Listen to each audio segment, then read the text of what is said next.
Yes, അപ്പോൾ നമ്മൾ last day discuss ചെയ്തത് we are discussed on certain standards. Okay, so അതിൽ കവർ ചെയ്യാത്ത ഏരിയാസ് നമുക്ക് ഇന്ന് നോക്കാം. അപ്പോൾ ലാസ്റ്റ് ഡേ നമ്മൾ പറഞ്ഞ അഗ്രികൾച്ചർ ഹെഡ്ജിങ്, ഐ ഹോപ്പ് ആ ഏരിയാസ് ഒക്കെ ക്ലിയർ ആണെന്ന് ഞാൻ വിചാരിക്കുന്നു. നെക്സ്റ്റ് വൺ നമ്മൾ നോക്കുന്നത് IAS 23 ആണ് കവർ ചെയ്തത്. Next one I am going to discuss is IFRS 15 and IFRS 16. So IFRS 15, we know that revenue ആണ്. Revenue is one of the most important standard in SBR. Quite frequently tested ആണ് revenue. So revenue compared to FR, when it comes to SBR നമുക്കറിയാം they mainly focus on the 5 step. Okay, അപ്പോൾ നമ്മുടെ 5 main steps ഉണ്ട് റവന്യൂവിൽ. അതിൽ ഏതെങ്കിലും ഒരു point ആയിരിക്കാം അല്ലെങ്കിൽ ഏതൊരു സനാരിയോ ആയിരിക്കും അവർ ഡിസ്കസ് ചെയ്യുന്നത്. Okay, so will discuss certain questions from Revshankit from each and every steps. So 5 step മോഡലിലേക്ക് വരുമ്പോൾ ഫസ്റ്റ് സ്റ്റെപ്പ് എന്താണ്? First step in revenue recognition which is identify the contract with customer ആണ്. Right? We have to identify the contract with customer. But when we are identifying the contract with customer, we need to understand that just ഒരു contract ഉണ്ടായിരിക്കണം എന്നുള്ളത് മാത്രമല്ല, അതിൽ ചില factors അല്ലെങ്കിൽ ചില features നമ്മൾ ചെക്ക് ചെയ്യും. എന്തൊക്കെയായിരുന്നു നമ്മൾ ചെക്ക് ചെയ്യുന്ന features? What are the features will check? Parties have approved the contract. Both parties are approved to the contract, അല്ലെങ്കിൽ രണ്ട് പാർട്ടീസും ഇതിൽ എഗ്രീഡ് ആണോ എന്ന് നമ്മൾ ചെക്ക് ചെയ്യണം. Then second one, each parties rights and responsibilities, അല്ലെ? അവരുടെ റൈറ്റ്സും റെസ്പോൺസിബിലിറ്റീസും എന്താണെന്നുള്ളത് കൃത്യമായി പറഞ്ഞിട്ടുണ്ടായിരിക്കണം. That includes the delivery date ആവാം, ചിലപ്പോൾ എമൗണ്ട് എപ്പോൾ തരണം എന്നുള്ളതായിരിക്കാം. സോ ഇതെല്ലാം കൃത്യമായിട്ട് പറയുക.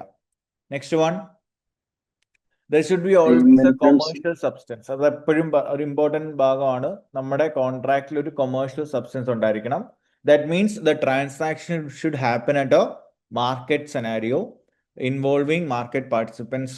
എങ്ങനെയായിരുന്നു ഒരു ട്രാൻസാക്ഷൻ നടക്കുന്നത് അതേ രീതിയിൽ തന്നെ വേണം നമ്മുടെ ട്രാൻസാക്ഷൻ നടക്കാൻ. ഫ്രീ ആയിട്ടൊന്നും കൊടുത്തു കഴിഞ്ഞാൽ ഇവിടെ അത് അക്കൗണ്ട് ചെയ്യാൻ പറ്റത്തില്ല. ഓക്കെ, അപ്പോൾ transaction should happen at a profitable terms and it's almost in the market terms. ഒരു non monetary of exchange of items ആയിരിക്കില്ല to boost up the sales. Then വേറെ എന്തെങ്കിലും ഉണ്ടോ? നമ്മുടെ പേയ്മെന്റ് ടേംസ് ഒക്കെ കൃത്യമായി പറഞ്ഞിട്ടുണ്ടായിരിക്കണം. Whether it is for cash, credit or EMI. And most importantly നിങ്ങളുടെ ക്യാഷ് കൺസിഡറേഷൻ കളക്ട് ചെയ്യാൻ പറ്റുമെന്നുള്ള കാര്യം പ്രോബബിൾ ആയിരിക്കും. അതും വളരെ ഇമ്പോർട്ടൻ്റ് ആണ്. So if you look in the past questions, ഈ ഓരോ സനാരിയോയിൽ നിന്നും ക്വസ്റ്റ്യൻസ് വന്നിട്ടുണ്ട്. അപ്പോൾ ഒരു സനാരിയോ വായിക്കുമ്പോൾ നിങ്ങൾക്ക് അവിടെ കൊമേഴ്ഷ്യൽ സബ്സ്റ്റൻസ് ഇല്ല എന്ന് തോന്നിക്കഴിഞ്ഞാൽ then we cannot recognize revenue. We will not move forward to identify the performance obligation. അങ്ങനെ ഫർദർ സ്റ്റെപ്സിലേക്കൊന്നും നമ്മൾ പോകത്തില്ല. ഓക്കെ, പേയ്മെന്റ് ടേംസ് കൃത്യമായിട്ട് പറഞ്ഞിട്ടുണ്ടായിരിക്കണം. അപ്പോൾ ഇവിടെ ഹൈലൈറ്റ് ചെയ്ത് പാസ്റ്റ് പേപ്പേഴ്സ് നോക്കുവാണെങ്കിൽ നമ്മൾ കണ്ടിട്ടുള്ള ഒരു situation, it is with respect to commercial substance as well as with respect to cash consideration collect ചെയ്യാൻ പറ്റുന്ന എന്തായിരിക്കണം? പ്രോബബിൾ ആയിരിക്കണം. ഇവിടെ നിങ്ങൾ ശ്രദ്ധിക്കുക, at the time of entering into the contract അവിടെ പ്രോബബിലിറ്റി ഉണ്ടെങ്കിൽ നമ്മൾ എന്ത് ചെയ്യും? റവന്യൂ റെക്കഗ്നൈസ് ചെയ്യും. ബട്ട് ഇപ്പോൾ ക്വസ്റ്റ്യൻ ആദ്യം പറയുകയാണ്, സബ്സിക്വൻ്റ്ലി കസ്റ്റമറിന് ചിലപ്പം എന്ത് വരാൻ സാധ്യതയുണ്ട്?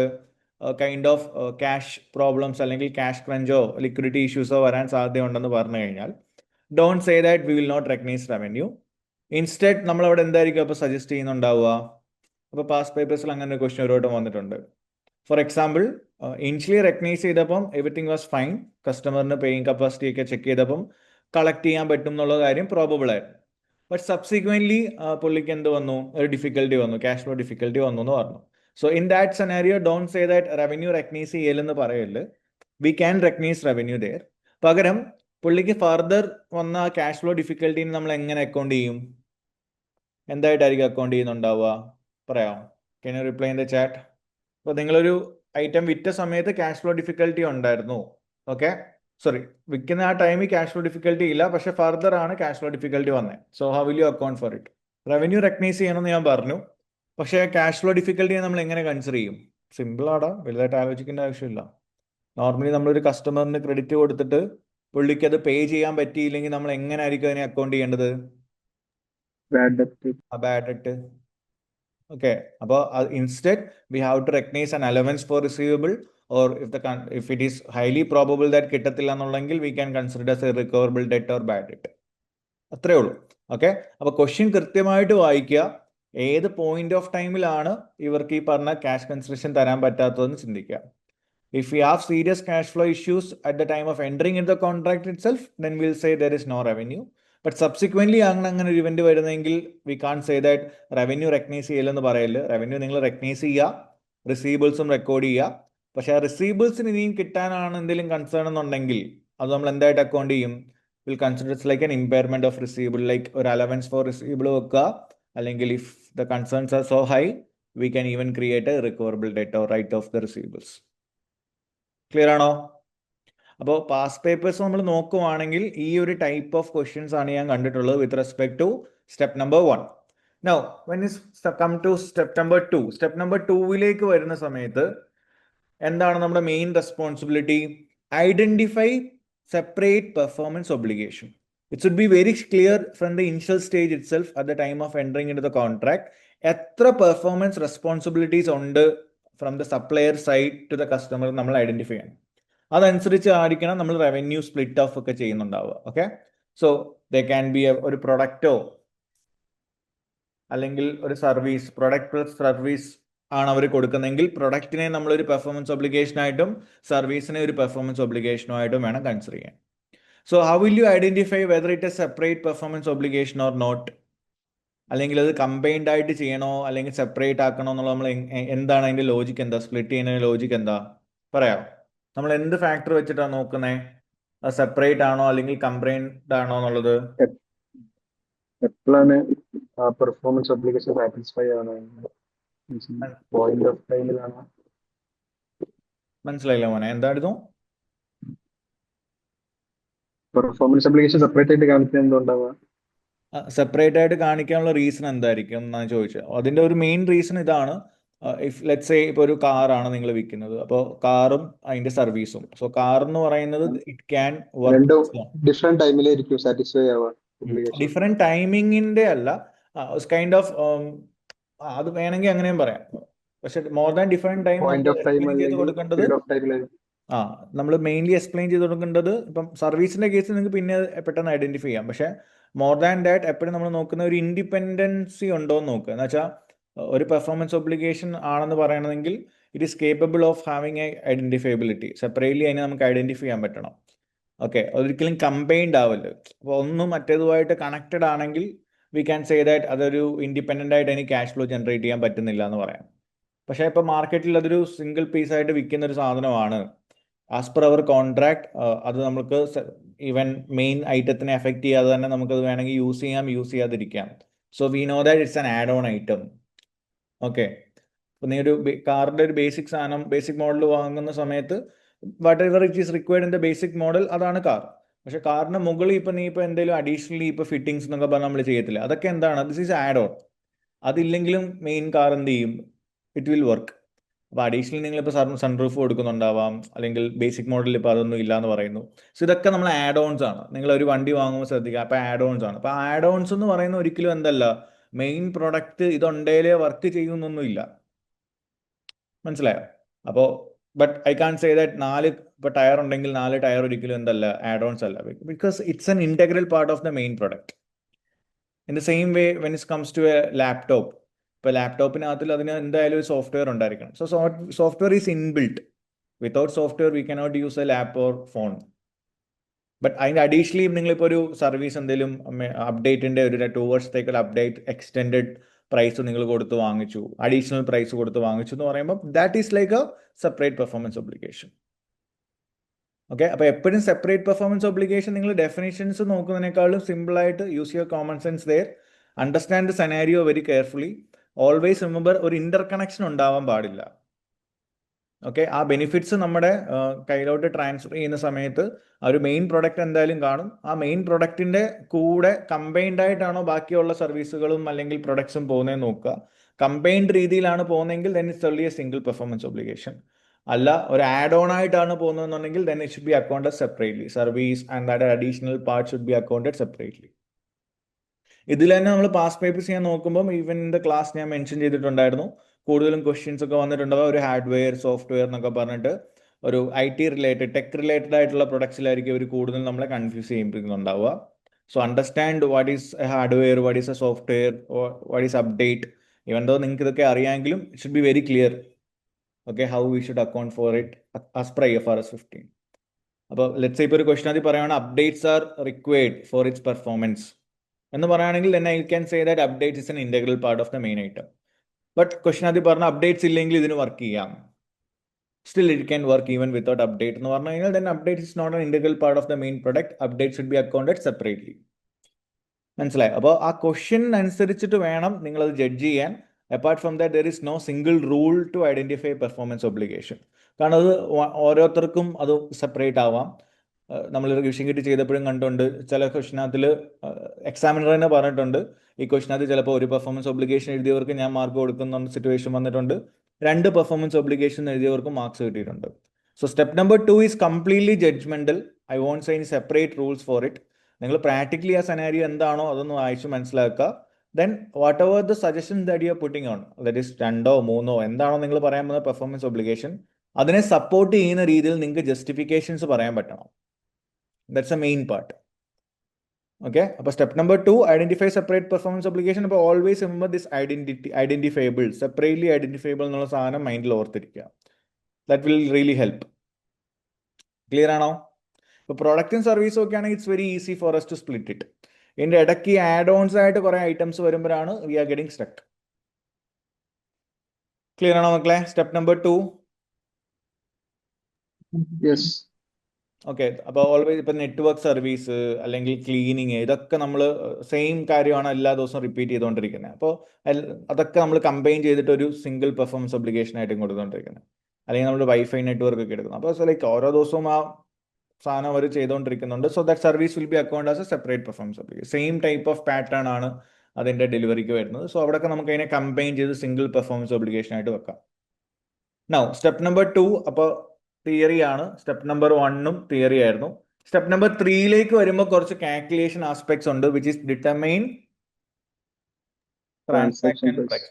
Yes, when we determine the transaction price എന്തൊക്കെ കാര്യങ്ങൾ നമ്മൾ ഇവിടെ ശ്രദ്ധിക്കണ്ടേ? Yes, we need to check whether there is a variable consideration. So variable consideration വരുമ്പോൾ നമ്മൾ അവിടുത്തെ അക്കൗണ്ടിങ് ട്രീറ്റ്മെന്റ് എന്താ ഓർക്കണ്ടേ?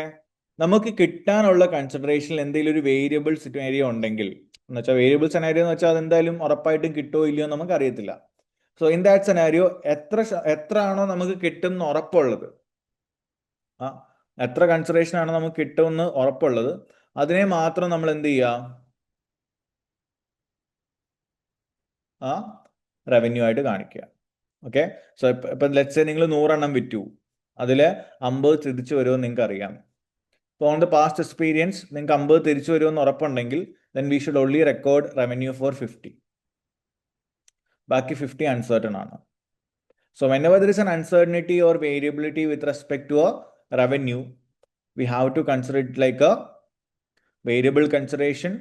അപ്പോൾ അതിൽ നമുക്ക് ഉറപ്പായിട്ടും കിട്ടും എന്ന് ഉറപ്പുള്ള എമൗണ്ട് ഓഫ് റവന്യൂ എന്താണോ അത് മാത്രം നമ്മൾ ബുക്ക് ചെയ്യാൻ പാടുള്ളൂ. അതാണ് ഇവിടുത്തെ key point. So that's about variable consideration. So discounts ഇതൊക്കെ നമ്മളുടെ ആ വേരിയബിൾ കൺസിഡറേഷനകത്ത് നമുക്ക് വരും. Now, apart from variable consideration, വളരെ ഇമ്പോർട്ടൻ്റ് ആയിട്ടുള്ള ഐറ്റം ആണ് non cash consideration. That is when we are selling something in return we are getting a non cash item, not cash. Instead of cash you are getting some shares or something like that. അപ്പോൾ അവിടെ revenue നമ്മൾ account ചെയ്യേണ്ട ഏതിലാണ്? First step we have to identify the fair value of that non cash consideration. So ഇവിടെ നമ്മൾ ചെയ്യേണ്ടത് നമ്മുടെ ആ ഐറ്റത്തിന്റെ ഫെയർ വാല്യൂ ഡിറ്റർമൈൻ ചെയ്യാൻ നോക്കുക. ആ ഫെയർ വാല്യൂ നമുക്ക് കണ്ടുപിടിക്കാൻ പറ്റുമോ നോക്കുക. നോൺ ക്യാഷ് ഐറ്റത്തിന്റെ ഫെയർ വാല്യൂ കണ്ടുപിടിക്കാൻ പറ്റത്തില്ലെങ്കിൽ, if the fair value is not identifiable, നമുക്ക് തന്ന ഷെയറിന്റെ ഫെയർ വാല്യൂ നമുക്ക് കണ്ടുപിടിക്കാൻ പറ്റുന്നില്ല എന്നുണ്ടെങ്കിൽ അവിടെ മാത്രം നമ്മൾ എന്ത് ചെയ്യും? Will use the standalone price of our good or service.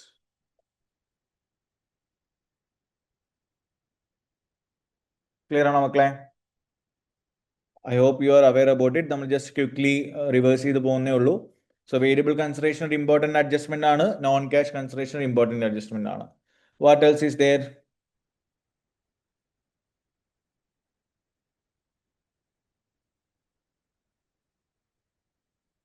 Can you reply in the chat? വേറെ എന്തൊക്കെയുള്ള?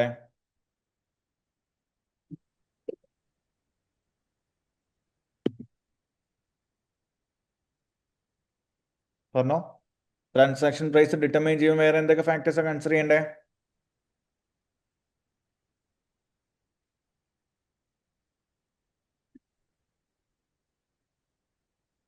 Significant financing component. എന്താണ് ഈ സിഗ്നിഫിക്കൻറ്റ് ഫൈനാൻസിങ് കമ്പണന്റ് എന്ന് പറഞ്ഞു കഴിഞ്ഞാൽ, നമ്മളൊരു ഐറ്റം സെല്ല് ചെയ്യുന്നു, നമുക്ക് ക്യാഷ് കിട്ടുന്നതിലൊരു ഡിലേ ഉണ്ടെങ്കിലോ, ഓക്കെ, അല്ലെങ്കിൽ നമ്മൾ ക്യാഷ് നേരത്തെ വാങ്ങിച്ചു, സർവീസ് നമുക്ക് കിട്ടിയതോ അല്ലെങ്കിൽ പ്രൊഡക്റ്റ് ഡെലിവർ ചെയ്യുന്നത് ലേറ്റ് ആയിട്ടാണ്. So whenever there is a timing difference between the performance obligation satisfaction date and the cash receipt date, ചിലപ്പോൾ ക്യാഷ് റിസീപ്റ്റ്സ് നേരത്തെ വരാം അല്ലെങ്കിൽ ക്യാഷ് റിസീപ്റ്റ് ലേറ്റ് ആയിട്ട് വരാം. So if this time period is a very significant difference ആണെങ്കിൽ നമ്മൾ അവിടെ എന്ത് ചെയ്യണം? We have to adjust for the time value of money there. For example, നിങ്ങൾ ഈ വർഷം പ്രൊഡക്റ്റ് സെല്ല് ചെയ്തു, ക്യാഷ് കിട്ടിയത് 2 ഇയേഴ്സിന് ശേഷമാണെന്നുണ്ടെങ്കിൽ അവിടെ നമ്മൾ റവന്യൂ റെക്കോർഡ് ചെയ്യേണ്ടത് ടോട്ടൽ കൺസിഡറേഷനിലല്ല. നിങ്ങൾക്ക് 2 ഇയേഴ്സ് കഴിഞ്ഞ് കിട്ടാൻ പോകുന്ന എമൗണ്ട് എന്താണോ അതിന്റെ പ്രസന്റ് വാല്യൂവിൽ വേണം നിങ്ങൾ റവന്യൂ റെക്കോർഡ് ചെയ്യാൻ. ക്ലിയർ ആണോ? So that's what mean by financing component. Adjusting for financing component ഉദ്ദേശിക്കുന്നത് അതാണ്.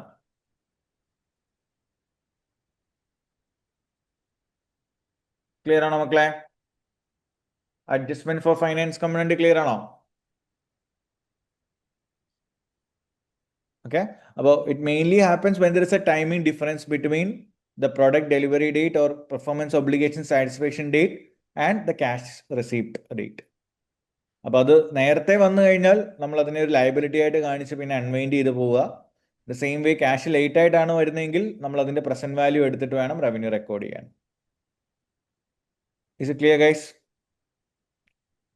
Adjusting for financing component clear ആണോ?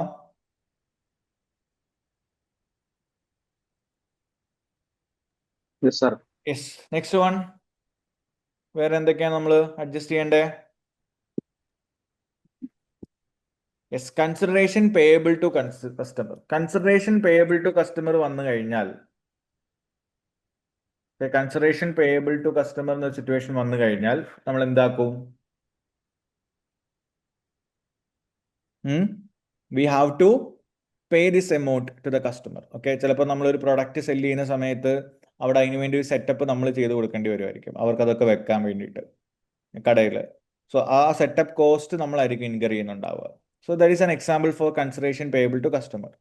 Okay, so in that scenario consideration payable to customer വരുമ്പോൾ നമുക്ക് വരുന്ന മെയിൻ ഒരു പെയിൻ പോയിന്റ് എന്താ? നമ്മുടെ റവന്യൂ അവിടെ കുറയും. റവന്യൂ കിട്ടണമെങ്കിൽ we are incurring this expense. അപ്പോൾ rather than showing it as a separate expense, IFRS 15 പറയുന്നത് എന്താണ്? നിങ്ങളുടെ ട്രാൻസാക്ഷൻ പ്രൈസിൽ നിന്ന് നിങ്ങളുടെ ഈ കൺസിഡറേഷൻ പേയബിൾ എമൗണ്ട് എന്ത് ചെയ്യാം? നമുക്ക് ഡിഡക്ട് ചെയ്യാം. We can deduct the consideration payable amount from your transaction price. അപ്പോൾ അതും നമ്മുടെ ട്രാൻസാക്ഷൻ പ്രൈസ് ഡിറ്റർമൈൻ ചെയ്യുമ്പോൾ നമ്മൾ അഡ്ജസ്റ്റ് ചെയ്യേണ്ട ഐറ്റം ആണ്.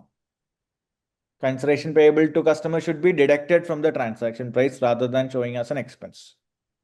അപ്പോൾ ഈ കാര്യങ്ങൾ ക്ലിയർ ആണോ? Variable consideration, non cash consideration, adjusting for financing component and consideration payable to customer.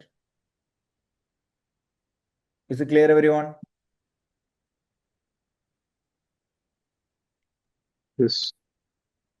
Yes. So I think that's it for step number 3. Step number 4ലേക്ക് നമുക്ക് ഇനിയും പോവാം. സ്റ്റെപ്പ് നമ്പർ 4 എന്താണ്? Allocation of transaction price to separate performance obligation. ഇത് ഇത്രയോടെ ഒരു calculation vice ഉള്ള സ്റ്റെപ്പാണ്, അല്ലാതെ വലിയ നമ്മൾ കൺസെപ്റ്റ്ലി ഭയങ്കരമായിട്ടൊന്നും ചിന്തിക്കേണ്ട ആവശ്യമില്ല. It's a straight away calculation. That is total transaction പ്രൈസിനെ നിങ്ങൾ സ്റ്റെപ്പ് നമ്പർ 2ൽ ഐഡന്റിഫൈ ചെയ്ത ഇൻഡിവിജ്വൽ പെർഫോമൻസ് ഒബ്ലിഗേഷനിലേക്ക് എന്ത് ചെയ്യുക? സ്പ്ലിറ്റ് ചെയ്യുക. മേ ബി ടോട്ടലി നിന്നാണ് നിങ്ങൾക്ക് പൈസ കിട്ടുന്നെങ്കിലും അത് പ്രൊഡക്റ്റിന് ഇത്ര, സർവീസിന് ഇത്ര എന്ന് പറഞ്ഞ് സ്പ്ലിറ്റ് ചെയ്യുക. എങ്ങനെ നമ്മൾ സ്പ്ലിറ്റ് ചെയ്യണ്ടേ? Based on the standalone price. എന്ന് വെച്ചാൽ ആ ഐറ്റം ഇൻഡിവിജ്വലി മാർക്കറ്റിൽ വിറ്റായിരുന്നെങ്കിൽ എന്തായിരുന്നു നമ്മുടെ പ്രൈസ്, ആ പ്രൈസിൽ വേണം നമ്മൾ ഈ പറയുന്ന റവന്യൂ സ്പ്ലിറ്റ് ചെയ്യാൻ. Are you getting it? So ആ standalone price of performance obligation എന്താണോ ഇൻ ദ മാർക്കറ്റ്, സെപ്പറേറ്റ്ലി നമ്മൾ വിറ്റായിരുന്നെങ്കിൽ കിട്ടിയിരുന്ന ആ എമൗണ്ടിന്റെ ബേസിലായിരിക്കും നമ്മൾ ഈ പറയുന്ന സ്പ്ലിറ്റിംഗ് ചെയ്യുന്നത്. And finally step number 5, it's another important step. കുറെ ക്വസ്റ്റ്യൻസ് നമുക്ക് അതിൽ നിന്ന് വരാം. ദാറ്റ് ഈസ് പെർഫോമൻസ് ഒബ്ലിഗേഷൻ അനുസരിച്ച് റവന്യൂ സ്പ്ലിറ്റ് ചെയ്ത് കഴിഞ്ഞാൽ റവന്യൂ റെക്കഗ്നീഷൻ ആണ് നമ്മുടെ ലാസ്റ്റ്. റവന്യൂ റെക്കഗ്നീഷൻ എപ്പോൾ വരാം? ഒന്നെങ്കിൽ പോയിന്റ് ഓഫ് ടൈമിൽ വരാം,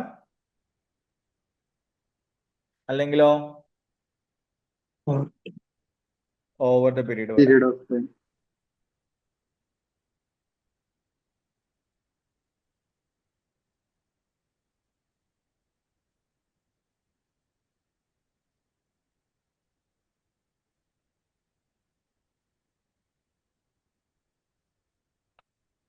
Okay, so revenue recognition is either at the point of time or over the period of time. Point of time നിങ്ങൾ എപ്പോഴും ശ്രദ്ധിക്കുക, നമ്മുടെ പ്രൊഡക്റ്റിന്റെ ആ പെർഫോമൻസ് ഒബ്ലിഗേഷൻ ആ പോയിന്റിലാണ്, ഏത് പോയിന്റിലാണോ സാറ്റിസ്ഫൈ ചെയ്യുന്നത്, we can only recognise revenue at that point of time. Especially service പോലത്തെ ഐറ്റംസ് വരുമ്പോഴാണ് എന്ത് വരുന്നത്, ഈ പീരീഡ് ഓഫ് ടൈമിലേക്ക് എത്തത്തുള്ളൂ.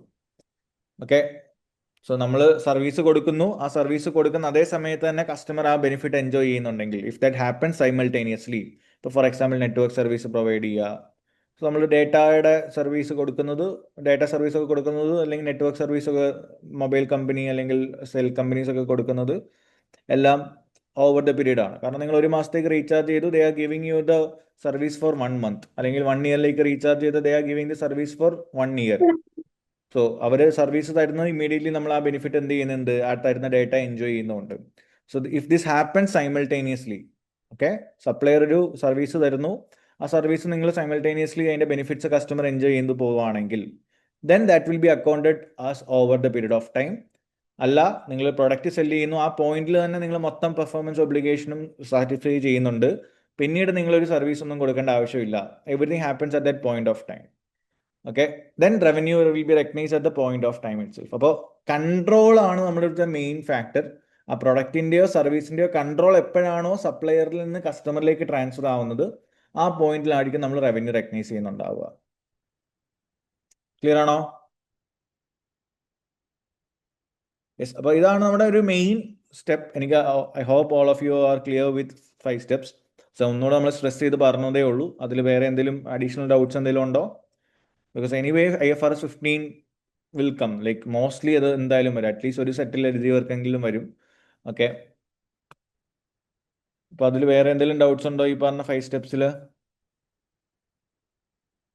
ക്ലിയർ അല്ലേ? ക്ലിയർ ആണ്. ഓക്കെ, നമുക്ക് റിവിഷനിലെ കുറച്ച് major questions from IFRS 15 just ഒന്ന് ക്വിക്ലി ഒന്ന് റിവേഴ്സ് ചെയ്ത് പോവാം.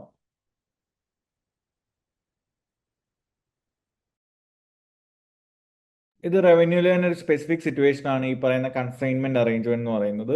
So we have very different specific situations in revenue. അതിലൊന്നാണ് ഈ consignment arrangement. So what you mean by consignment arrangement?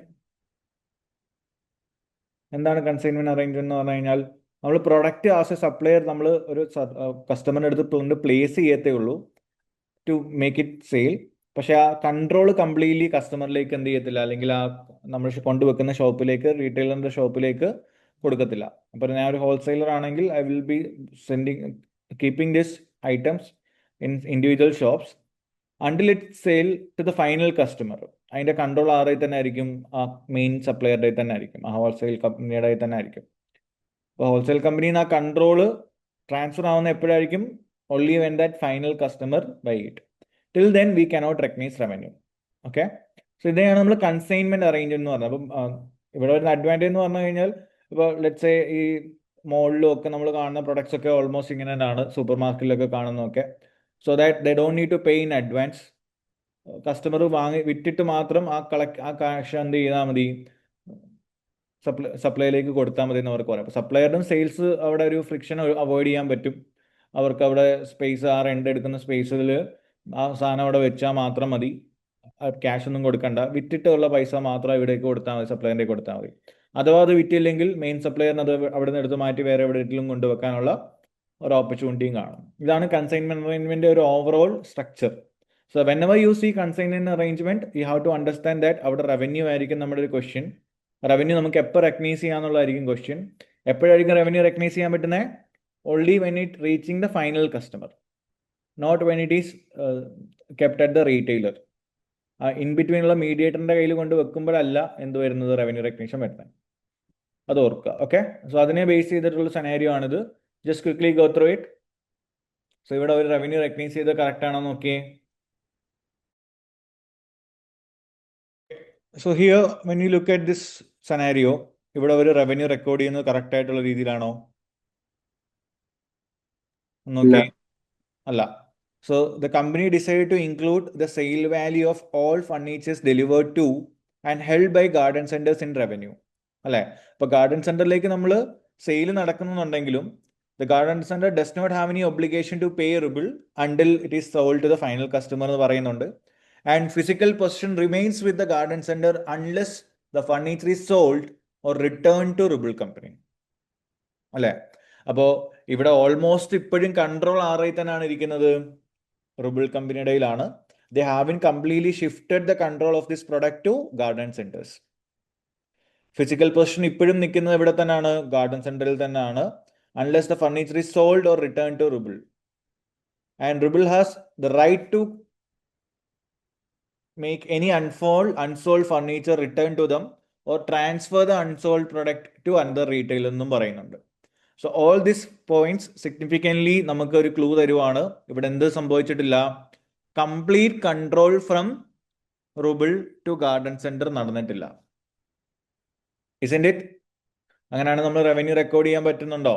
അവർ ചെയ്ത കാര്യം തെറ്റാണ്. So whatever the amount we have received right now, cash വല്ലതും കിട്ടിയിട്ടുണ്ടെങ്കിൽ അതിനെ നമുക്കൊരു ലയബിലിറ്റി ആയിട്ട് റെക്കോർഡ് ചെയ്യാം. ഓക്കെ, ഇനി ക്യാഷ് അഥവാ ഒന്നും കിട്ടിയിട്ടില്ലെങ്കിൽ we cannot pass any entry as of now. As of now ഒരു എൻട്രി നമ്മൾ പാസ് ചെയ്യേണ്ട ആവശ്യമില്ല. We cannot recognise revenue in our books. അപ്പോൾ ഇതായിരിക്കും നമ്മുടെ ആൻസേഴ്സ്. ഓക്കെ, സോ ഇതിന്റെ റൈറ്റിംഗ് പാറ്റേൺ വരുന്നത് എങ്ങനെയായിരിക്കും? First we have to mention about how to account for a consignment arrangement as per IFRS 15. അതിന്റെ നോളജ് പാർട്ട് പറയുക. Then in case of Ruble company ഇവിടെ എന്താണ് നടന്നതെന്നുള്ളൊരു കണ്ടന്റ് പറയുന്നു. ഫൈനലി ആണ് നിങ്ങൾ ആൻസർ കൺക്ലൂഷനിലേക്ക് വരേണ്ടത്. ദാറ്റ് ഈസ് നമുക്ക് റൈറ്റ് സെയിൽ കാണിക്കാൻ പറ്റത്തില്ല എന്നുള്ളതും, അഥവാ ക്യാഷ് വല്ലതും കിട്ടിയിട്ടുണ്ടെങ്കിൽ ഇതിനെ ലയബിലിറ്റി ആക്കണം. Or if no cash is received there is no need to pass any entry as of now. So anyway revenue cannot be recognised in our books. അതായിരിക്കണം നമ്മുടെ മെയിൻ പോയിന്റ്. ക്ലിയർ ആണോ ഇത്? Any doubts? Okay, so we'll do one more question from revenue. Again, ഇത് ഒരു kind of specific scenario ആണ്. ഇവിടെ നിങ്ങൾക്ക് scenario വായിക്കുമ്പോൾ മനസ്സിലാവും. ഓക്കെ, നമ്മുടെ ക്ലാസ്സിൽ ഓൾറെഡി ചെയ്തതാണ്. So again will discuss it once again. It's a situation of sale and repurchase. Okay, so sale and repurchase എന്ന് പറഞ്ഞ സിറ്റുവേഷൻ ഉണ്ട്. We have discussed in detail in class. അപ്പോൾ സെയിൽ ആൻഡ് റീപർച്ചേസ് ബേസ് ചെയ്തിട്ടാണ് ഈ ഒരു question. You just go through the scenario, then we'll discuss it further. Okay, so question number latest question number 38 ആണ് ഈ question. So just quickly go through it. So requirement വന്നിട്ട് ഇതാണ്, how will you account for the sale and repurchase agreement എന്നുള്ളതാണ് നിങ്ങളുടെ requirement. Okay, how the revenue from the service and sale of equipment should be accounted in accordance with IFRS 15. Okay, so have you read the scenario here? So here they are entering into a contract. The contract price agreed at 2 million, which they received in full on 1st January 2006. അപ്പോൾ അവിടെ sale നടന്നു. At the same time, they sold equipment to Seir company at its value 500,000. At the end of the service contract on 31st December 2007, Seir has a right to return the equipment to Jacinda and receive 20,000.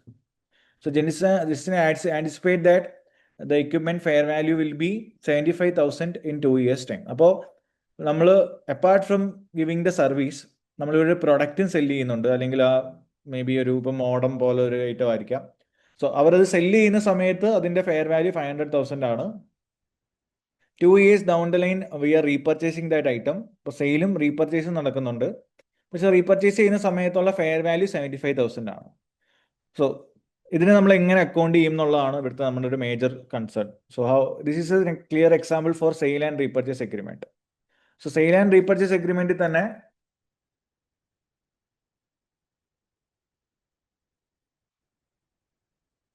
പല type ഉണ്ട്. Okay, there is forward, then call option, and there is put option.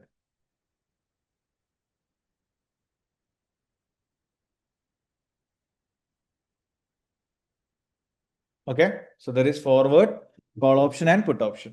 So forward എന്താന്ന് പറഞ്ഞു കഴിഞ്ഞാൽ as a seller has got an obligation to repurchase the item back from customer. നമ്മളൊരു item വിറ്റു, കസ്റ്റമറിനെ repurchase ചെയ്യണം എന്നുള്ളത് obligation ആണ് നമ്മളുടെ. Then call option എന്ന് പറഞ്ഞു കഴിഞ്ഞാൽ ദെയർ ഇറ്റ്സ് ലൈക്ക് സെല്ലറിന് ഒബ്ലിഗേഷൻ അല്ല, സെല്ലർ ഹാസ് എ റൈറ്റ്. വാങ്ങണോ വേണ്ടേ എന്നുള്ളത് നമുക്ക് റൈറ്റ് ആണ്. Right to buy the item back from customer. Okay, നമുക്കൊരു റിവിഷൻ ടൈം ആയിട്ട് ഫുള്ള് ഇതിനെപ്പറ്റി ഡീറ്റെയിൽ ആയിട്ട് ഞാൻ പറയുന്നില്ല, ജസ്റ്റ് മെയിൻ കണ്ടന്റ് മാത്രമേ ഞാൻ പറയാം. Then put option is like നമ്മുടെ customer has got a right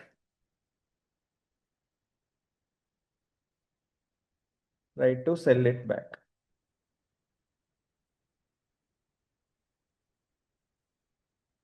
to seller. So ഇങ്ങനെ 3 അറേഞ്ച്മെന്റ് ആണ് നമ്മുടെ സെയിൽ ആൻഡ് റീപർച്ചേസ് അഗ്രിമെന്റിലുള്ളത്. അപ്പൊ ഇതിൽ ഏതാണ് ആദ്യം നമ്മൾ നോക്കുക. സോ നമ്മുടെ ഈ സിറ്റുവേഷനിൽ ഇത് എന്തായിരിക്കും? ഫോർവേഡ് ആണോ, പുട്ട് ആണോ, കോൾ ആണോ? Put. Yes, because customer has goes the right to return that item to Jacinda company and receive 20,000 എന്നല്ലേ പറഞ്ഞേക്കുന്നേ? അല്ലെ? ജസിൻഡ സപ്ലയർ ആണ്, Yes. സെല്ലർ ആണ്. Customer, that is Sear company has a right to return the equipment to Jacinda. അപ്പോൾ ഇത് നമുക്ക് ഏത് കാറ്റഗറിയിൽ കൊണ്ടുവരാം? പുട്ട് ഓപ്ഷൻ ആണ്, മനസ്സിലായി. Okay, so we can say ഇതൊരു സെയിൽ ആൻഡ് റീപർച്ചേസ് അഗ്രിമെന്റ് ആണ് and customer has goes the right to return this item back to the seller. ഇതൊരു പുട്ട് ഓപ്ഷൻ എൻട്രിൽ വരും. പുട്ട് ഓപ്ഷൻ ആണെങ്കിൽ ദെൻ ഇതിനെ നമ്മൾ എങ്ങനെ അക്കൗണ്ട് ചെയ്യുന്നുള്ളതാണ്. Under put option, whenever it's a put option, നമ്മുടെ first question നമ്മൾ നോക്കേണ്ടത് ഇത് തിരിച്ച് സെല്ല് ചെയ്യുന്നത് കൊണ്ട് അവർക്കൊരു സിഗ്നിഫിക്കൻറ്റ് ബെനിഫിറ്റ് കിട്ടുന്നുണ്ടോ എന്ന് നോക്കുക.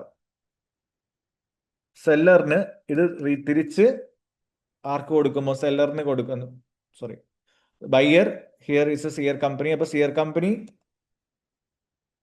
ജസിൻഡയ്ക്ക് ഇത് തിരിച്ചു കൊടുക്കുന്ന സമയത്ത് അവർക്കൊരു സിഗ്നിഫിക്കൻറ്റ് ബെനിഫിറ്റ് ഉണ്ടോ എന്ന് നോക്കുക. ആർക്ക്? സിയർ കമ്പനിക്ക് ഒരു സിഗ്നിഫിക്കൻറ്റ് ബെനിഫിറ്റ് ഉണ്ടോ എന്ന് ചെക്ക് ചെയ്യുക. അതാണ് നമ്മൾ പുട്ട് ഓപ്ഷന്റെ കേസിൽ ആദ്യം ചെക്ക് ചെയ്യേണ്ടത്. സോ ഇവിടെ സിഗ്നിഫിക്കൻറ്റ് ബെനിഫിറ്റ് ഉണ്ടോ ഇല്ലയോ എന്ന് എങ്ങനെ നോക്കും? നിങ്ങൾ നോക്കേണ്ടത് you should compare the fair value with, okay, അന്നത്തെ ആ ഐറ്റത്തിന്റെ fair value with the repurchase price. ആ അവർ റീപർച്ചേസ് ചെയ്യുന്ന പ്രൈസും അന്നത്തെ മാർക്കറ്റിലെ ഐറ്റത്തിന്റെ ഫെയർ വാല്യൂ നമ്മൾ കമ്പയർ ചെയ്ത് നോക്കിയാൽ മതി. ഇഫ് ദ ഫെയർ വാല്യൂ എന്ന് പറയുന്നത് ലെറ്റ്സ് സേ ഒരു 100,000, റീപർച്ചേസ് പ്രൈസ് ഒരു 120 ആണ് എന്ന് വെച്ചാൽ മാർക്കറ്റ് പ്രൈസിനേക്കാളും കൂടുതൽ എമൗണ്ടിനാണ് നിങ്ങൾ റീപർച്ചേസ് ചെയ്യുന്നതെങ്കിൽ then we can say significant benefit ഉണ്ട്. ഓക്കെ, അല്ല നേരെ തിരിച്ചാണ് സിറ്റുവേഷൻ എങ്കിൽ, that is fair value is 100,000 but the repurchase is happening at A lower amount, may be 50 or 25, അങ്ങനെ ആണെങ്കിൽ ദെൻ അവിടെ സിഗ്നിഫിക്കൻറ്റ് ബെനിഫിറ്റ് ഇല്ല. ഇങ്ങനെയാണ് നമ്മൾ ചെക്ക് ചെയ്യുന്നത് സിഗ്നിഫിക്കൻറ്റ് ബെനിഫിറ്റ് ഉണ്ടോ ഇല്ലയോ എന്നുള്ളത്. So in this question significant benefit ഉണ്ടോ ഇല്ലയോ സെയർ കമ്പനിക്ക് ഒന്ന് നോക്കിയേ. Just compare the repurchase price and the fair value of this item currently in the market, that is in 2 years time. എത്രയാണ്?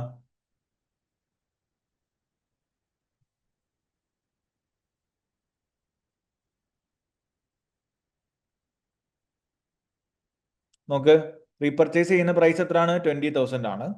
അന്നത്തെ ഈ ഐറ്റത്തിന്റെ മാർക്കറ്റ് വാല്യൂ എത്ര ഉണ്ട്? How much it is?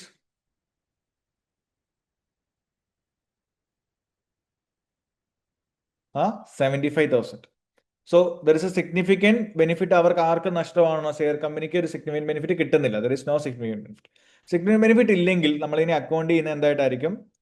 Sale with right to return ആയിട്ടാണ്. Sale with right to return. Okay, so this is how will account for sale and repurchase agreement. അപ്പോൾ ഇത്രയും difficult ആയിട്ടുള്ള situation ആണ് പുട്ട് ഓപ്ഷൻ. അപ്പോൾ puttu option വരുമ്പോൾ നമ്മൾ ആദ്യം ചെക്ക് ചെയ്യേണ്ട ഇതാണ്, കസ്റ്റമറിന് തിരിച്ച് നമുക്ക് തരുന്നതുകൊണ്ട് സിഗ്നിഫിക്കൻറ്റ് ബെനിഫിറ്റ് ഉണ്ടോ എന്ന് നോക്കുക. സിഗ്നിഫിക്കൻറ്റ് ബെനിഫിറ്റ് ഇവിടെ ഇല്ല. സിഗ്നിഫിക്കൻറ്റ് ബെനിഫിറ്റ് ഇവിടെ ഇല്ല, കാരണം ഫെയർ വാല്യൂവിനേക്കാളും കുറഞ്ഞ പ്രൈസിനാണ് നമ്മൾ തിരിച്ച് റീസെല് ചെയ്യുന്നത്. So then we can consider it as a sale with a right to return. ഇനി സപ്പോസ് സിഗ്നിഫിക്കൻറ്റ് ബെനിഫിറ്റ് ഉണ്ടായിരുന്നെങ്കിൽ ഉണ്ടോ എന്ന് നോക്കുമ്പോൾ ഉത്തരം യെസ് എന്നാണെങ്കിൽ then it will be either account as a lease or financing component. Okay, നമ്മൾ ഒരിക്കലും അവിടെ റവന്യൂ റെക്കോർഡ് ചെയ്തില്ല, പകരം ആ സെനാരിയോനെ നമ്മൾ ലീസ് ആയിട്ടോ ഫൈനാൻസ് കമ്പണന്റ് ആയിട്ടോ ആയിരിക്കും അക്കൗണ്ട് ചെയ്യുന്നത്. So when it is lease, when it is finance company ചോദിച്ചു കഴിഞ്ഞാൽ again the answer is simple. നിങ്ങളുടെ original selling price, okay, original selling price if it is let's say 100 ആണ്, and compare with the repurchase price. Repurchase price is 80. ഇതാണ് situation എങ്കിൽ then it is lease. Okay, that is നമ്മൾ originally item cell ചെയ്ത് 100-ന് repurchase ചെയ്യുന്ന 80-ക്കാണ്. So 20 നമുക്ക് actually അവിടെ നഷ്ടമാവുന്നുണ്ട് from the seller point of view. So then always ഇങ്ങനത്തെ സിറ്റുവേഷനിലെല്ലാം നമ്മൾ അതിനെ ലീസായിട്ടായിരിക്കും അക്കൗണ്ട് ചെയ്യുന്നത്.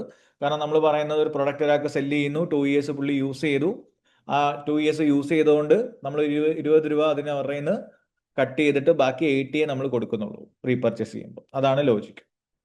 ഓൺ ദ അതർ സൈഡ് ഇതിനെ നമുക്കൊരു ഫൈനാൻസ് കമ്പണന്റ് ആയിട്ട് അക്കൗണ്ട് ചെയ്യും, അല്ലെങ്കിൽ ഫൈനാൻസ് അറേഞ്ച്മെന്റ് ആയിട്ട് നമുക്ക് കൺസിഡർ ചെയ്യും.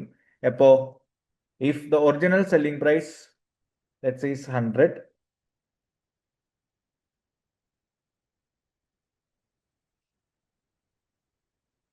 അത് നമ്മൾ റീപർച്ചേസ് പ്രൈസ് ആയിട്ട് കമ്പയർ ചെയ്യുന്നു, and repurchase price is 120. Okay, അപ്പൊ 100 രൂപയ്ക്ക് നമ്മൾ വിറ്റിട്ട് തിരിച്ച് അവരുടെ നിന്ന് വാങ്ങുമ്പോൾ we are paying something extra. അങ്ങനെയാണെങ്കിൽ then we'll account it as a finance arrangement. നമ്മൾ ഇതിനെ അക്കൗണ്ട് ചെയ്യുന്നത് ഫൈനാൻസ് അറേഞ്ച്മെന്റ് ആയിരിക്കും, ഫൈനാൻസ് അറേഞ്ച്മെന്റ് ആയിട്ടായിരിക്കും. ക്ലിയർ ആണോ?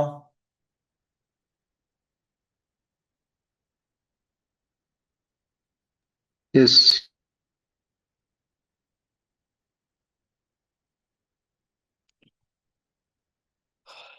Is it clear everyone? Yes. അപ്പൊ ഇവിടുത്തെ ഈ സിറ്റുവേഷനിൽ നമ്മൾ ഇതിനെ എങ്ങനെ അക്കൗണ്ട് ചെയ്യാൻ ചോദിച്ചു കഴിഞ്ഞാൽ this is a situation of sale with a right to return എന്ന് പറഞ്ഞിട്ട് അക്കൗണ്ട് ചെയ്യുക. അപ്പോൾ sale with a right to return എപ്പോഴും വരുന്നത് പുട്ട് ഓപ്ഷനിലായിരിക്കും. But if it is a forward or call option, forward or call ഓപ്ഷനിൽ വരുമ്പം it will be either lease or either finance arrangement. ഇത് മാത്രം നോക്കിയാൽ മതി. ഈ പുട്ട് ഓപ്ഷനിൽ വരുമ്പോഴാണ് അഡീഷണലി ഒരു കാര്യം കൂടെ വരുന്നത്, which is sale with a right to return. So എപ്പോഴാണ് sale with a right to return വരുന്നത്? We have to first of all ask that question. Whenever it's a put option, we have to ask the question, കസ്റ്റമറിന് ഈ ഒരു transaction ചെയ്യുന്നതുകൊണ്ട് significant benefit കിട്ടുന്നുണ്ടോ ഇല്ലയോ? Benefit കിട്ടുന്നില്ലെങ്കിൽ then it is sale with a right to return എന്ന് പറഞ്ഞ് account ചെയ്യുക. അല്ല സിഗ്നിഫിക്കൻറ്റ് ബെനിഫിറ്റ് കിട്ടുന്നുണ്ടെങ്കിൽ okay, then we have to check whether it's a lease or finance arrangement. അത് നമ്മൾ ചെക്ക് ചെയ്യുന്ന ഇങ്ങനെ ആയിരിക്കും, ഒറിജിനൽ സെല്ലിംഗ് പ്രൈസിനെ റീപർച്ചേസ് പ്രൈസ് ആയിട്ട് കമ്പയർ ചെയ്ത് നോക്കുക. ക്ലിയർ ആണോ?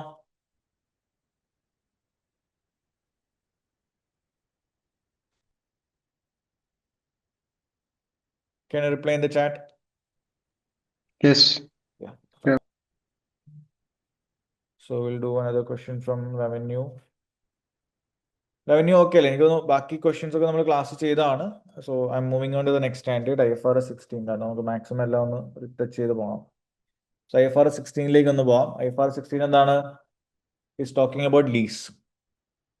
സോ ലീസിലേക്ക് വരുമ്പം SBR നമുക്ക് 2 ഭാഗവും ഡിസ്കസ് ചെയ്യണം. That is lessee accounting and lessor accounting.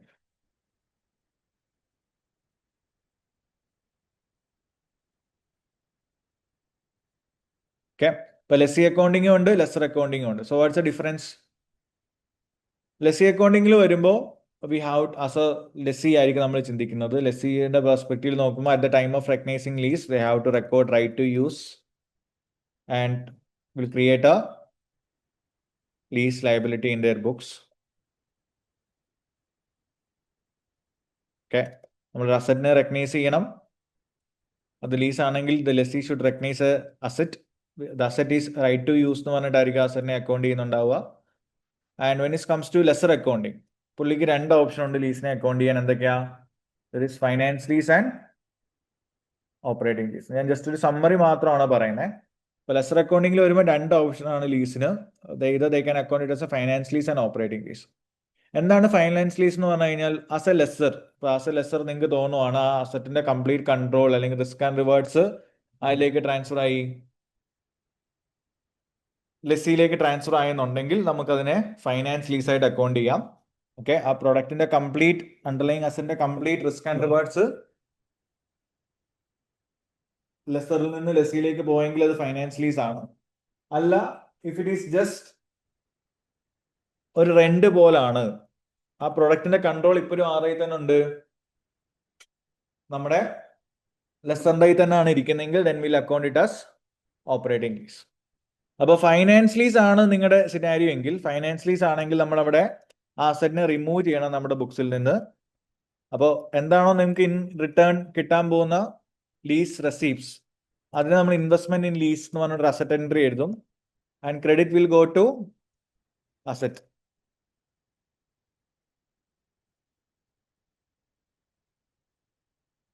Clear ആണോ? ഓക്കെ. ഓപ്പറേറ്റിംഗ് ലീസ് ആണെങ്കിൽ they will just account this as a rental income. അസറ്റിനെ അവർ ഡീറെക്കഗ്നൈസ് ഒന്നും ചെയ്യേണ്ട, പകരം ആ കിട്ടുന്ന റെന്റ് എന്താണോ ആ റെന്റൽ ഇൻകം ഒരു സ്ട്രെയിറ്റ് ലൈൻ ബേസിസിൽ നമുക്ക് എത്ര നാളത്തേക്കാണോ നിങ്ങൾ ലീസിന് കൊടുക്കുന്നത് over the period of lease ആയിട്ട് അതെന്ത് ചെയ്യുക, ആ റെന്റിനെ സ്പ്ലിറ്റ് ചെയ്ത് കൊടുക്കുക. ചിലപ്പോൾ അവർ ഇനിഷ്യലി കുറച്ച് അഡ്വാൻസ് വരും, പിന്നെ കുറച്ചായിരിക്കും തരുന്നത്. പക്ഷെ നമ്മൾ ഒരു സ്ട്രെയിറ്റ് ലൈൻ ബേസിസിൽ ആ ടോട്ടൽ റെന്റ് എന്താണോ അതിനെ over the period of lease ടൈമിലേക്ക് സ്പ്ലിറ്റ് ചെയ്യുക. അങ്ങനെ സ്ട്രെയിറ്റ് ലൈൻ ബേസിസിലായിരിക്കും നമ്മൾ ആ റെന്റൽ ഇൻകം ബുക്സിൽ കാണിക്കുന്നത്. So this is a two situation in lessor accounting.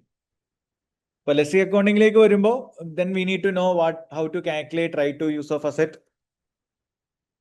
And how will you calculate lease liability. So lease liability നമ്മൾ എങ്ങനെ കാൽക്കുലേറ്റ് ചെയ്യുന്നത്?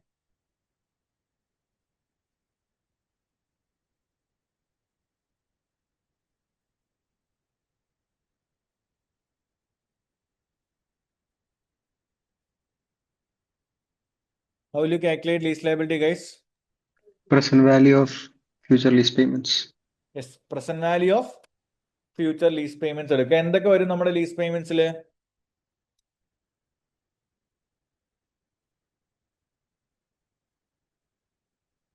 What all includes in lease payments? It includes fixed payment, variable payment, okay, then repurchase ചെയ്യുമെന്ന് ഉറപ്പുണ്ടെങ്കിൽ at the end of the lease term നമ്മൾ ഇത് തിരിച്ചു വാങ്ങുമെന്നുണ്ടെങ്കിൽ ആ purchase price എന്താണോ അത് എടുക്കുക.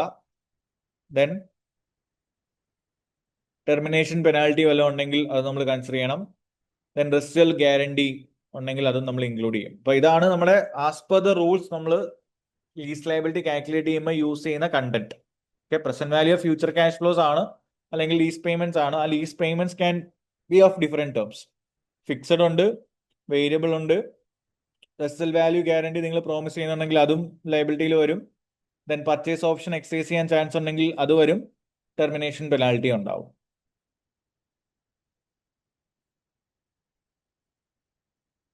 ക്ലിയർ ആണോ?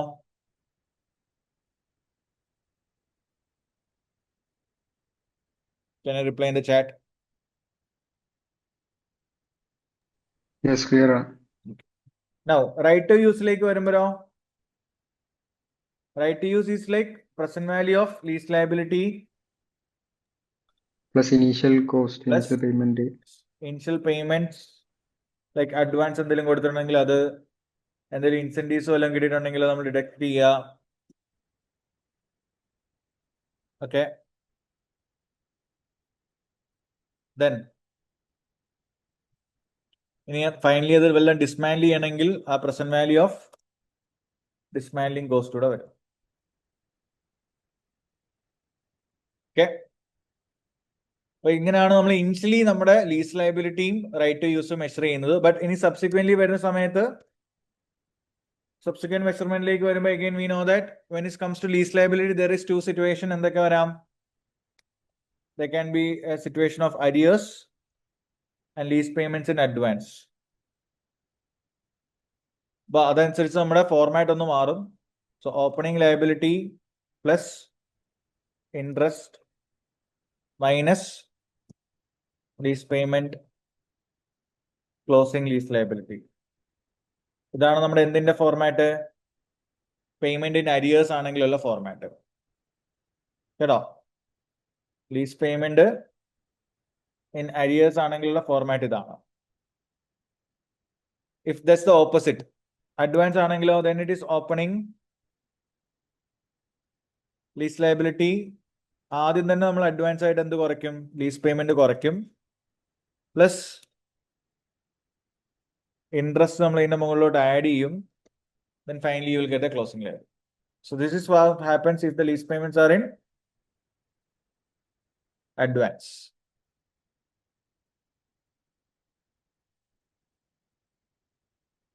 ക്ലിയർ ആണോ?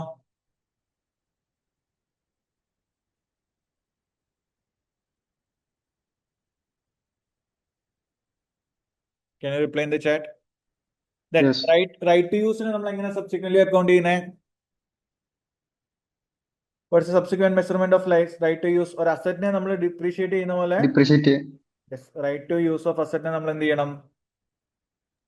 ഓവർ ദ പീരീഡ് അല്ലെങ്കിൽ ആ, ലീസ് ടേമിന്റെ പീരീഡ് അനുസരിച്ച് lower using lower of useful life or lease term.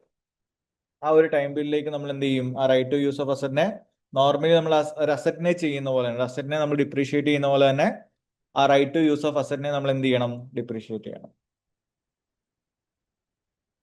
Okay, ഇതാണ് നമ്മുടെ നോർമൽ ലീസിന്റെ ഒരു ലെസ്സി അക്കൗണ്ടിങ്ങിൽ വരുന്ന ഒരു മെയിൻ കമ്പോണന്റ്. പിന്നെ ചിലപ്പോൾ ചോദിക്കാൻ പറ്റുന്ന ഒരു ഐറ്റം റീഅസസ്മെന്റ് ഓഫ് ലീസ് ലയബിലിറ്റി ആണ്. പാസ്റ്റ് പേപ്പേഴ്സ് ചോദിച്ചിട്ടുള്ള കാര്യം റീഅസസ്മെന്റ് ഓഫ് ലീസ് ലയബിലിറ്റി. നമ്മൾ ഓൾറെഡി ഇനിഷ്യലി കാൽക്കുലേറ്റ് ചെയ്ത ലീസ് ലയബിലിറ്റി പിന്നെ നമുക്ക് റീഅസസ് ചെയ്യേണ്ടി വരുമോ? അല്ലെങ്കിൽ റീമെഷർ ചെയ്യേണ്ടി വരുമോ? അങ്ങനെ സിറ്റുവേഷൻ എപ്പോഴായിരിക്കും വരുന്നത്? നമ്മൾ ഇനിഷ്യലി റെക്കഗ്നൈസ് ചെയ്ത് വെച്ച ലീസ് ലയബിലിറ്റി നമുക്ക് ഒന്നുകൂടെ റീമെഷർ ചെയ്യേണ്ടി വരുന്ന സിറ്റുവേഷൻ എപ്പോഴായിരിക്കും? പറയാം. We have to remeasure the lease liability when there is a change in the lease terms. നമ്മുടെ ഇയർ ഇപ്പോൾ ആദ്യം 3 വർഷം എന്ന് പറഞ്ഞു, പിന്നെ നമ്മൾ എക്സ്റ്റെൻഡ് ചെയ്ത് 5 years ആക്കി. സോ നമ്മുടെ പേയ്മെന്റ് ടേംസിലോ ലീസ് ടേംസിലോ ഒരു ചേഞ്ച് വന്നു കഴിഞ്ഞാൽ at that point of time we have to remeasure the lease payments, lease liability. Then with respect to inflation or index, market index പ്രകാരമൊക്കെ നമ്മളുടെ ലീസ് പേയ്മെന്റ്സിൽ ഒരു വ്യത്യാസം വന്നു കഴിഞ്ഞാൽ അവിടെ നമ്മൾ എന്ത് ചെയ്യുക? We have to consider that change into lease liability calculation. Then anything else?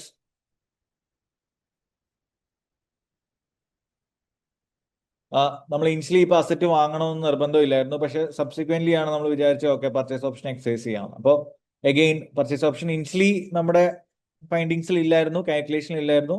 Subsequently ആണ് നമ്മൾ പർച്ചേസ് ചെയ്യാൻ തീരുമാനിച്ചത്. അഗെയിൻ അത് നമ്മൾ ആ പോയിന്റിൽ നമ്മൾ എന്ത് ചെയ്യണം?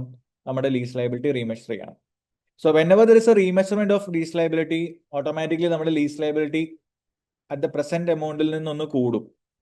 Okay, there is an increase in lease liability. So ആ ഇൻക്രീസ് നിങ്ങൾ എന്ത് ചെയ്യുക? That increase should be, എന്താണോ ലീസ് ലയബിലിറ്റിയിൽ വന്ന ഇൻക്രീസ്, ആ ഇൻക്രീസ് നമ്മൾ റൈറ്റ് ടു യൂസിലും കൊണ്ടുവരണം, ലീസ് ലയബിലിറ്റിയിലും കൊണ്ടുവരണം. അതാണ് ഇവിടുത്തെ ഒരു main knowledge part. So whatever the increase happens to lease liability with respect to that remeasurement, ആ റീമെഷർമെന്റ് ഭാഗമായിട്ട് വരുന്ന ഇൻക്രീസ് എന്താണോ ആ ഇൻക്രീസ് എമൗണ്ട് നിങ്ങൾ എന്ത് ചെയ്യുക? We have to credit to lease liability as well as right to use. ആ increase വന്ന എമൗണ്ട് നിങ്ങൾ റൈറ്റ് ടു യൂസിലേക്കും ആഡ് ചെയ്യും, ലീസ് ലയബിലിറ്റി എമൗണ്ടിലേക്കും ആഡ് ചെയ്യും.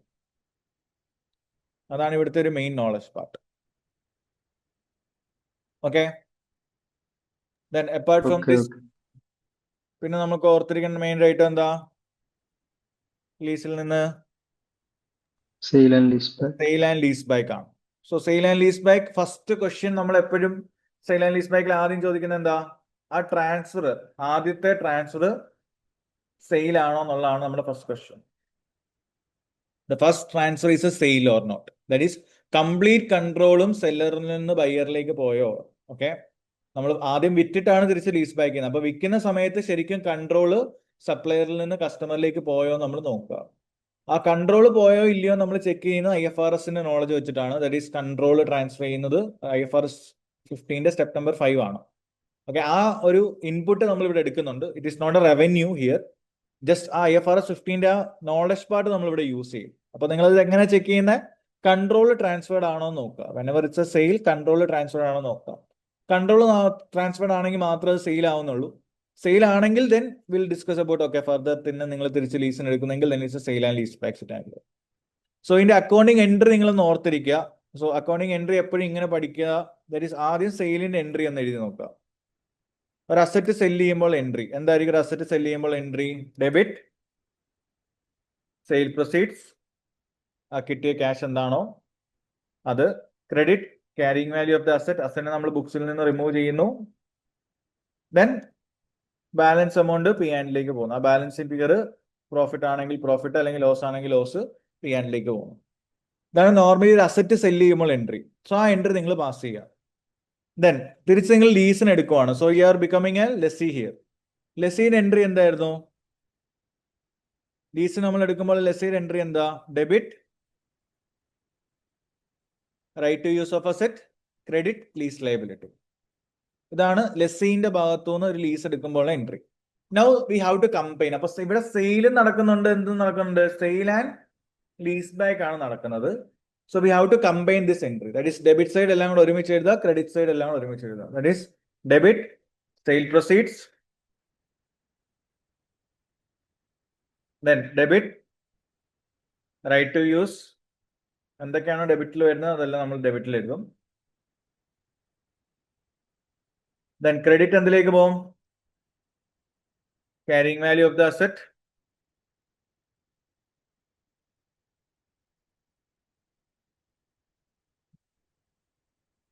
Credit lease liability, and the balance amount will go to, ഇതെല്ലാം കഴിഞ്ഞിട്ട് balance amount will go to P&L, that is as a balance figure. അപ്പൊ ഇവിടെ നിങ്ങൾ ശ്രദ്ധിക്കുക, സ്ട്രേറ്റ് അവേ അസറ്റ് സെല് ചെയ്യുമ്പോൾ ഉള്ള പ്രോഫിറ്റ് നിങ്ങൾ അപ്പോൾ റെക്കോർഡ് ചെയ്യല്, മൊത്തം എൻട്രിയും പാസ് ചെയ്തിട്ട് അവസാനം ബാലൻസ് എമൗണ്ട് എന്താണോ അത് വേണം P&Lലേക്ക് പോകാൻ. കാരണം ഇതൊരു നോർമൽ സെയിൽ ട്രാൻസാക്ഷൻ അല്ല. ആദ്യം നമ്മൾ സെയിൽ ചെയ്യുന്നുണ്ട്, അപ്പൊ നമ്മുടെ കൺട്രോൾ നഷ്ടമായി. But again through lease back we are retaining some control back from the buyer. Okay, so in that scenario ഒരു എഫക്റ്റീവ്ലി നിങ്ങൾക്ക് ലോസ് ആവുന്ന ഒരു കൺട്രോൾ ഒരു സർട്ടൺ പെർസെന്റേജ് മാത്രമേ കാണത്തുള്ളൂ. അതിന്റെ പ്രോഫിറ്റ് മാത്രം നമ്മൾ റെക്കഗ്നൈസ് ചെയ്യാൻ പാടുള്ളൂ. ഓക്കെ, അപ്പൊ അതുകൊണ്ട് നിങ്ങൾ എൻട്രി പാസ് ചെയ്യുന്ന സമയത്ത് ആദ്യം സെയിൽ എത്ര രൂപയ്ക്കാണെന്ന് നോക്കുക, റൈറ്റ് ടു യൂസ് കാൽക്കുലേറ്റ് ചെയ്യുക. എങ്ങനെയാണ് റൈറ്റ് ടു യൂസ് കാൽക്കുലേറ്റ് ചെയ്യുന്നത്?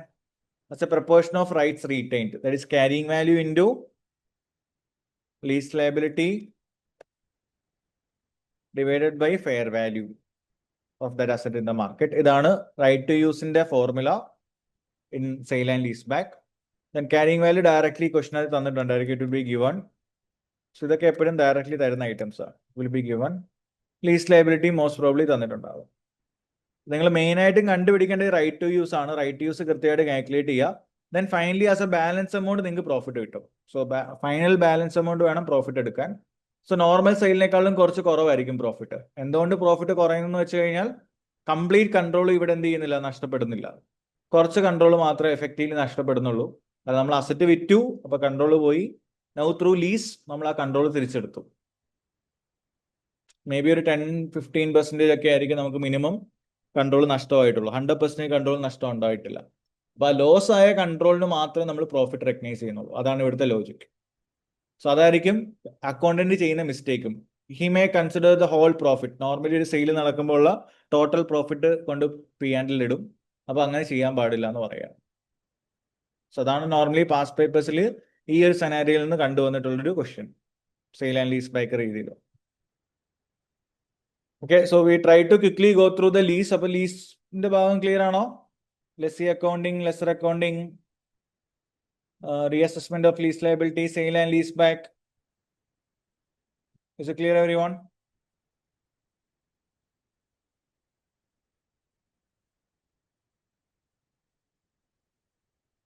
Yes, clear.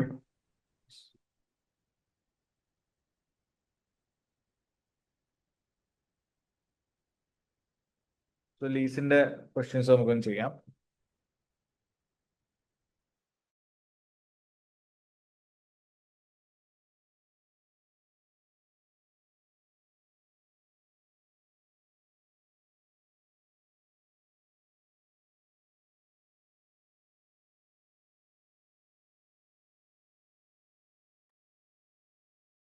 So just read through it. Question number 39, ഇത് സെയിൽ ആൻഡ് ലീസ് ബാക്കിന്റെ സെനാരിയോ ആണ്. നമുക്ക് ജസ്റ്റ് ഒന്ന് ചെയ്യാം. സോ ഈ ക്വസ്റ്റ്യൻ ഒന്ന് വായിച്ചേ. Can you see this question? Question number 39 from Kit Benito. So exhibit 1 is discussing about sale and lease back. So okay.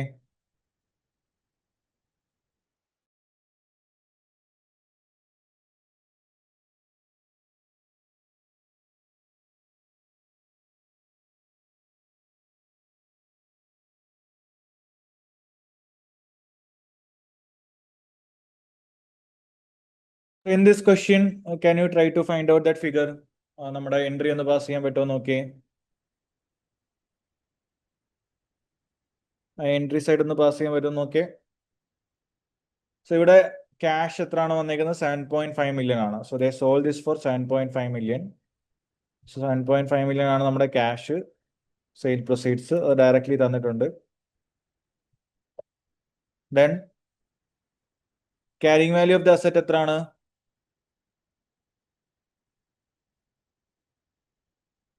3.75. എത്രയാണ്? 3.75 million. Yes, 3.75 ആണ് carrying value of the asset.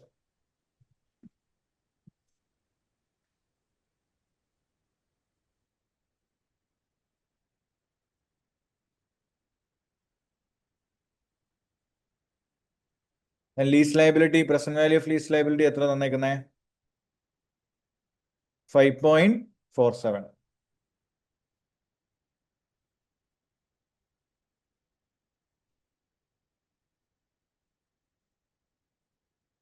Okay.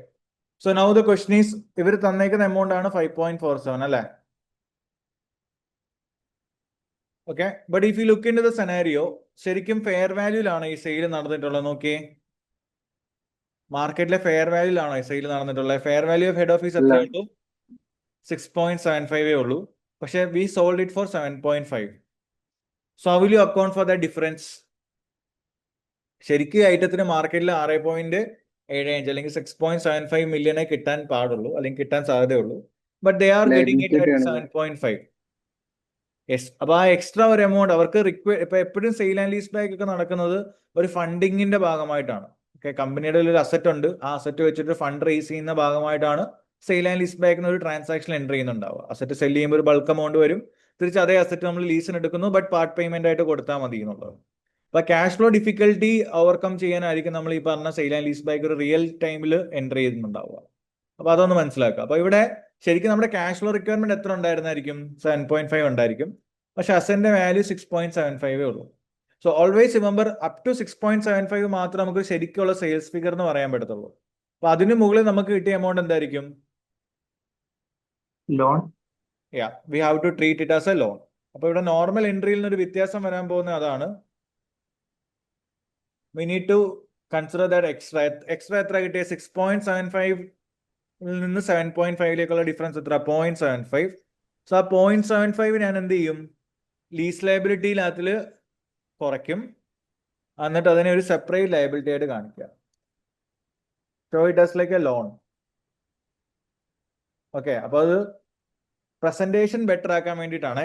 രണ്ടും liability തന്നെയാണ്, വലിയ വ്യത്യാസമൊന്നുമില്ല. This is just to make sure your presentation is better. As well as even well calculating right to use, അസറ്റിന്റെ fair വാല്യൂന് equivalent ആയിട്ടുള്ള ഒരു ലയബിലിറ്റിയെ നമ്മൾ എടുക്കാൻ പാടുള്ളൂ. ഓക്കെ, അപ്പോ whenever it's a scenario where the selling price എന്ന് പറയുന്നത് ഹയർ ആണ് compared to the fair value, അങ്ങനെ വന്നു കഴിഞ്ഞാൽ always remember in sale and lease back the selling price is higher than the fair value. ആ extra amount നമ്മൾ എന്ത് ചെയ്യണം? We have to treat as a loan. ഇപ്പൊ നിങ്ങൾ ചെയ്ത പോലെ, നമ്മളിപ്പോൾ കാണിച്ച പോലെ ആ എക്സ്ട്രാ എമൗണ്ട് ലോൺ ആയിട്ട് കാണിക്കുക. Remove it from the lease liability amount, കാരണം അത് ലീസ് ലയബിലിറ്റിയിൽ ഇൻക്ലൂഡ് ചെയ്തിട്ടുണ്ടാവും. സോ അത് ചെയ്യാൻ പാടില്ല. It is not a right presentation. Okay, അപ്പോ നമുക്ക് 7.5 സെയിൽ പ്രൊസീഡ്സ് കിട്ടി, ക്യാരിങ് വാല്യൂ കിട്ടി, ലീസ് ലയബിലിറ്റി കിട്ടി. ഡയറക്ട്ലി അവർ തന്നു, പക്ഷെ അത് നമ്മൾ ചെറിയ അഡ്ജസ്റ്റ്മെന്റ് ചെയ്തു. എന്താ? ആ 0.75 അവിടുന്ന് മാറ്റിയിട്ട് സെപ്പറേറ്റ് ലോൺ ആയിട്ട് കാണിച്ചു. Now we have to calculate the right to use. എങ്ങനെ നമ്മൾ റൈറ്റ് ടു യൂസ് കാൽക്കുലേറ്റ് ചെയ്യുന്നത്? Carrying value into lease liability അല്ലെ? ലീസ് ലയബിലിറ്റി ഇപ്പൊ ശരിക്കും അപ്പൊ എത്ര? 4.72 ഉള്ളൂ. കാരണം ആ അഡീഷണൽ ലോൺ എടുത്തതിന്റെ കൊണ്ട് റീപേയ്മെന്റ് അതിനകത്തിൽ വരുന്നുണ്ടാവും, അതോടെ ചേർത്തിട്ടാണ് ഈ 5.76 വന്നത്. So that's reason we remove that loan portion from lease liability. Okay, so 3.75 into 4.72 divide by the fair value in the market. എത്രയാണ് fair value in the market? 6.75. Okay, so how much is the right to use? Right to യൂസിന് amount എത്ര വരും? It is 2.62. Fine. Yes. ഇതെല്ലാം കഴിഞ്ഞിട്ടുള്ള balance amount ആയിരിക്കും P ആൻഡിലേക്ക് പോകുന്നുണ്ടാവും. നോക്കി എത്രയാണ് ബാലൻസ് പി ആൻഡിലേക്ക് പോകുന്നത് എന്നുള്ളത്. So take the total of debit. So 7.5 plus 2.62 minus credit എന്തൊക്കെയുണ്ട് 3.75 minus 4.72 minus 0.75 is 0.9. അപ്പോൾ 0.9 ആയിരിക്കും നമ്മൾ എന്തായിട്ട് കാണിക്കുന്നത് ബാലൻസ് എമൗണ്ട് ആയിട്ട് കാണിക്കുന്നുണ്ടാവുക. സോ ബാലൻസ് എമൗണ്ട് പ്രോഫിറ്റ് 0.9 വന്നു. So this is how will account it. അപ്പോൾ ഇതിന്റെ എക്സ്പ്ലനേഷൻ കൊടുത്താൽ മതി. സെയിൽ ആൻഡ് ലീസ് ബാക്ക് വരുവാണെങ്കിൽ this is how will how to account for it. Clear ആണോ? സെയിൽ ആൻഡ് ലീസ് ബാക്കിന്റെ ട്രാൻസാക്ഷൻ പാർട്ട് ക്ലിയർ അല്ലേ? Yes, yes. Yes, so these are some of the important standard. We have revenue, lease. പിന്നെ pass പേപ്പേഴ്സിൽ വന്ന് ചോദിച്ചൊരു സാധനം IAS 37 നിന്ന് onerous contract ആയിരുന്നു. So under provision there is something known as onerous contract. എന്താണ് ഈ വൺറസ് കോൺട്രാക്ട് എന്ന് പറഞ്ഞു കഴിഞ്ഞാൽ? What do you mean by onerous contract guys? Loss making ആയിട്ടുള്ള പ്രൊജക്റ്റ് ആയിരിക്കും ഈ വൺറസ് കോൺട്രാക്ട്. പക്ഷെ നമുക്ക് ആ ലോസ് ബെയർ ചെയ്യാനേ ഓപ്ഷൻ ഉള്ളൂ. അല്ലെങ്കിൽ അഥവാ നിങ്ങളെ പ്രൊജക്ട് സ്റ്റോപ്പ് ചെയ്യുകയാണെങ്കിൽ നമ്മൾ അവിടെ എന്ത് കൊടുക്കേണ്ടി വരും? We have to pay penalty. ഇതായിരിക്കും ഇതിന്റെ ഒരു സിറ്റുവേഷൻ, വൺറസ് കോൺട്രാക്ടിന്റെ സിറ്റുവേഷൻ. അപ്പോൾ ഓൾവേസ് റിമെമ്പർ അവിടെ എന്തായാലും നമുക്കൊരു ഒബ്ലിഗേഷൻ വരുന്നുണ്ട്, either a loss or penalty. So നമ്മൾ ബുദ്ധിപൂർവ്വം എന്ത് ചെയ്യുക? എന്താണോ കുറവ് അത് ചൂസ് ചെയ്യുക. That is lower of loss or penalty എന്താണോ നോക്കുക. ആ എമൗണ്ട് നമ്മൾ എന്ത് ക്രിയേറ്റ് ചെയ്യണം? We have to create a provision. So a provision should be recognized not for the loss, lower of loss or penalty, whichever is lower എടുക്കുക. ആ lower amount നമ്മൾ അവിടെ ഒരു പ്രൊവിഷൻ ക്രിയേറ്റ് ചെയ്യണം. ക്ലിയർ ആണോ?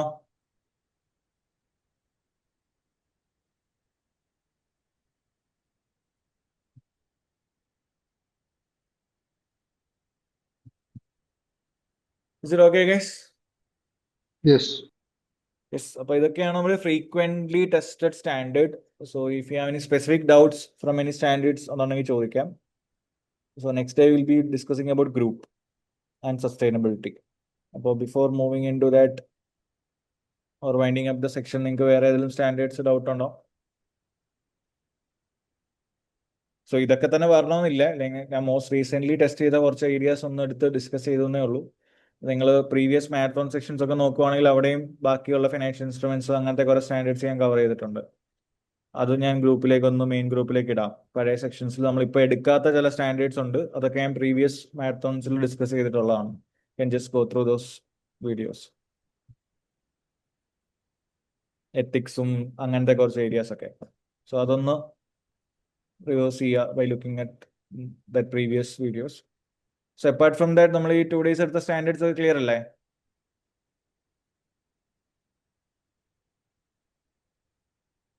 Okay, fine guys. സോ പിന്നൊരു important item like from IAS 12 income tax base ചെയ്ത് ചിലപ്പം എപ്പോഴും വരുന്ന സാധനം അൺയൂസ്ഡ് ലോസസ് ആണ്.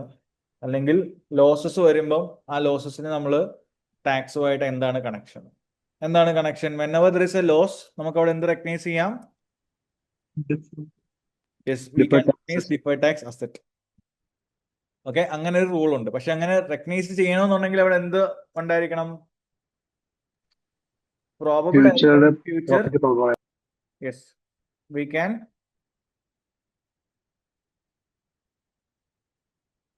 ഇൻ ഫ്യൂച്ചർ അവിടെ എന്തുണ്ടായിരിക്കണം? പ്രോഫിറ്റ് ഉണ്ടാവണം. ടാക്സബിൾ ആയിട്ടുള്ള പ്രോഫിറ്റ് ഫ്യൂച്ചറിൽ ഉണ്ടെങ്കിൽ ആ പ്രോഫിറ്റ്സിന് അഗെയിൻസ്റ്റ് നമുക്ക് എന്ത് ചെയ്യാം? ഈ ലോസിനെ സെറ്റ് ഓഫ് ചെയ്യാം.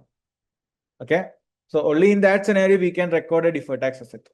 അല്ലാതെ നമ്മൾ കണ്ടിന്യൂസ്ലി ഇപ്പോൾ ലോസ് ഉണ്ടായിക്കൊണ്ടിരിക്കുകയാണ്, at no point of time we can set off this loss against any sort of profit. അങ്ങനെയാണെങ്കിൽ we cannot recognise A deferred tax asset.